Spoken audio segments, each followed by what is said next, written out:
Der Schafkönig friert. Und das schon seit vielen, vielen Wochen. Was hat er von Schnee, da war es ihm eigentlich noch recht gewesen. Er hätte es ganz gern gehabt, wenn die Schneeflocken auf seine Krone gefallen sind und sich dort gesammelt haben. Wenn die Sonne dann noch drauf geschonen hat, dann hat man meinen, seine Krone sei voll von Diamanten, Saphir und Kristall.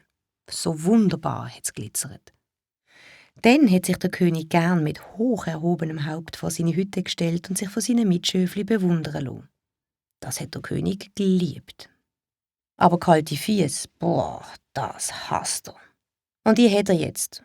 Und zwar seit er jeden Tag bis zu den Knien im Schnee steckt. Mit jedem Tag klingt es ihm weniger würdig und herrlich auszusehen. Seine Zähne klappern und seine Beine zittern. Aber das Schlimmste, seine Krone wackelt dabei ganz schrecklich. Es muss etwas passieren, das ist dem Schafkönig klar. Mitschöf, ab sofort ziehen wir uns in unsere Hütte zurück. Wir schließen uns ein, bis es Frühling wird. Du, schwarzer Schaf, machst von innen der grosse Riegel zu, damit es hier gut verschlossen ist. Und jetzt legt euch an eure Plätze und gebt Ruhe. Es geht recht lang, bis alle Schöfe endlich im Stall sind und einen Platz finden, der ihnen passt. Dass der Schafkönig da in der Mitte genommen hat, ist klar. Er lässt sich laut und schwer auf den Boden fallen, rollt sich ein und schnarcht.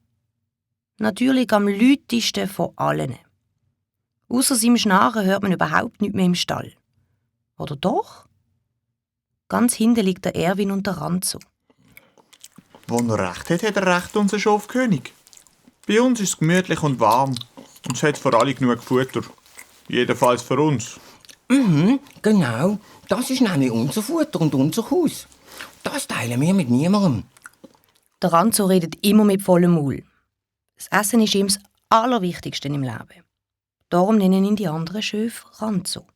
Eigentlich heisst er ja Renzo. Aber eben, weil er vom Fressen nie genug bekommt und der dickste Ranzen von allen hat, sagt man ihm statt Renzo Ranzo. Das kleine schwarze Schöfli liegt in der Nähe vom Ranzo und dem Erwin. Es hört schon, dass die zwei wieder rummaulen. Aber es probiert nicht anzuhören.